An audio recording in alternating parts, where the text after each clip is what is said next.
We heard you, every single one of your messages.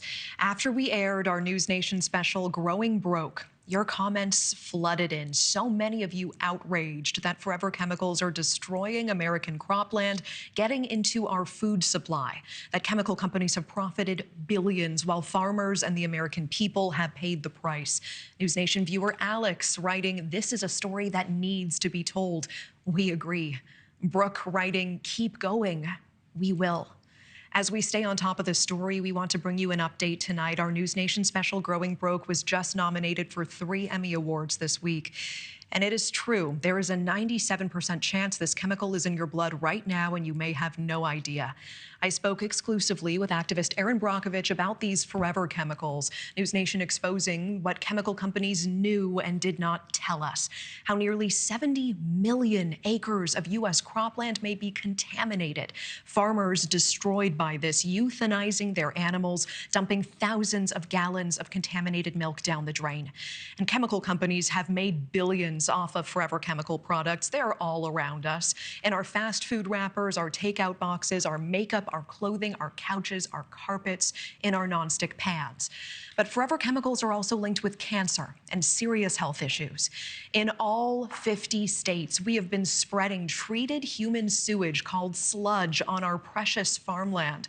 The sludge can be contaminated with forever chemicals, but the EPA has never and still does not require it to be tested for forever chemicals before it's put directly on fields. I spoke with 3 farmers about how their livelihoods have been ruined by this. Here's a portion of that NewsNation exclusive Growing Broke, Forever Chemicals in America's Heartland. EPA, FDA, political leaders, where have you been? How did you miss this? That now we have an entire country that could potentially be in peril from this forever chemical that's destroyed your land, destroyed our farming, destroyed our water, and destroyed public health and welfare. Wow. Kudos. Good job. Called forever chemicals because they are nearly impossible to destroy. Prime soil, crops, milk tainted in the heartland, leaving many farmers on the brink of ruin. Suicide among dairy farmers and farmers in general is incredibly high because a lot of these farms, a 3rd, 4th, and 5th generation, you are going to be the person to lose it. Your great-great-great-grandfather cleared the land, and you are going to be the person to have a bankruptcy auction because you can't hold on to the land. This is the story of how their farmland was destroyed right out from under them. Greed, money. We'll take you to ground zero of where it all began. You never wanted to be an activist. I just wanted to milk our cows and be left to hell alone. And show you how far back the paper trail goes. When they had the choice of do we go public with this or do we sweep it under the rug, they chose the rug. And with these chemicals now impacting 97% of Americans, according to the CDC, what you and your family need to know. I am glad NewsNation is looking into this problem. All of us, the entire country, will deal with the fallout. Wow. Make it right. Don't do this to anyone else. And these forever chemicals are still used as fertilizer on American farmland in 48 states. FDR writing in 1937, quote, "A nation that destroys its soil destroys itself." I am so glad to be joined live by Erin Brockovich now, renowned environmental activist and author. Erin, always so good to see you. Thank you for taking the time tonight. And Erin, I do want to thank you for being such an important part of this investigation and helping to shine a light on this. Tell me a little bit more, your reaction to the outpouring we've seen from viewers on this story. And I think you might be muted, Erin. Can you hear me now? I can hear you loud and clear, Erin. Thank you so much. I want to thank you again for being a part of this. Your reaction to the outpouring from the viewers. No, I was just watching that, and I have always a lot of emotions. It certainly makes me feel really sad, and I'm always surprised at people's reactions because they don't know. Maybe I take that for granted because I work in it every single day, but it's just shocking to me that something like this has happened almost under our nose, delays. Nobody followed through on what it was or wasn't doing. They weren't told. So I just think it's the ultimate slap in the face. I'm so glad that they spoke out in numbers. That's what it's going to take. But it does break my heart to see the fallout of decades of deception. Yeah, the people who are paying for this, what were the failures here, Erin? You know, there's so many failures. I mean, we could talk at great length about regulations. And I think we've always assumed that because we have regulations that they're being enforced or there's oversight, and that's what's been missing. I think it's very concerning that these things get through the EPA. You know, they get pushed by chemical lobbyists. They're told these are going to be a problem.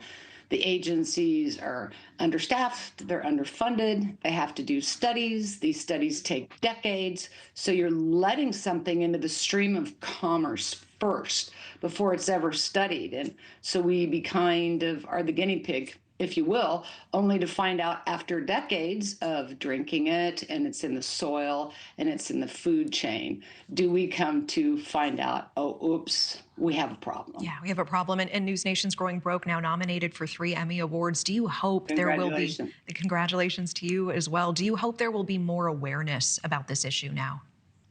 You know, that's exactly what's going to have to happen. I mean, as we fall back into deregulations and we come in and out of this, we have regulations, they're not enforced, there's not oversight, we go into deregulations, but the conversation comes back, and that's what needs to happen. More pieces like this need to happen. And I think that we have to stop assuming that everybody's on the upfront with us about what's going on, and it's going to be extremely important at that very local level, at that very farm, that they are watchful, protective, reactive, and proactive to a situation, and how the heck they're going to deal with it, how it can be cleaned up, how the state is going to be involved, and things like that. So the conversation is getting bigger, and that's what it has to happen. We have to have greater awareness. Yeah, and 48 states are still sludging today. How does it make you feel to know American cropland is still potentially being contaminated every single day? Just really sick to my stomach, and I'm really baffled, and I don't understand, and I'm confused, and I'm angry, and every other emotion I think I could throw out there at you. Why we just almost just like let it happen, and even when we know it's happening, we're not taking strides to what are we going to do about it? What's a cleanup? What's a solution? How are we going to better protect our soils, our land, our water, our health, and our food chain? So it's very frustrating. We're currently down in Georgia. And again, just when I think I'm shocked and Maine was really bad, I mean, you now can't eat the fish. You can't hunt the deer. You've got filtration. They're having to kill their cows. You're not supposed to eat the eggs. It's just insanity, really. And we're down in Georgia, and we're seeing levels in the creeks and the rivers and the farms out there higher than what we saw in Maine. So it's everywhere. We try to keep up the best we can to get into the communities, have town halls, inform them of what's going on. Oftentimes there's litigation. We just beat back some litigation in Georgia where they wanted to shut this down, and the legislators decided, nope, we're going to move forward with this. But it's mind-blowing. It really is. Yeah, what would you say to Americans who are A, both worried for themselves and their families, and B, also think this stuff is already everywhere? This is too overwhelming. I don't even know where to start.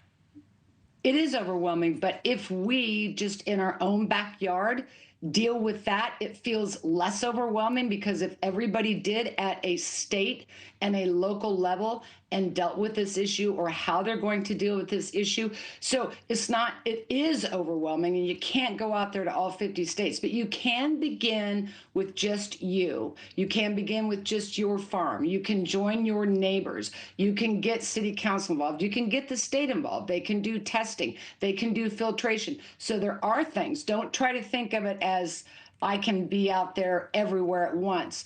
Be where you are, learn about where you are, what your contamination is or isn't, work with your neighbors at a local level. And I've seen this happen for 30 years. Do not assume, that somebody's got your back. They don't. We are going to have to be our own best critical thinkers, and we're going to have to find the courage to rise up, to work with neighbors, and to get busy at our own very local legislative levels on how to stop this and how to begin a cleanup process. I hear it. Erin Brockovich, thank you as always. I will speak with you again soon. Thank you. And we do want to highlight, you can watch the full 3-time Emmy-nominated special investigation, Growing Broke, Forever Chemicals in America's Heartland, right now on NewsNation's YouTube page. We'll be right back. Thank you for watching. Subscribe below and download our NewsNation app right now on your phone, and you will get fact-based, unbiased news for all Americans.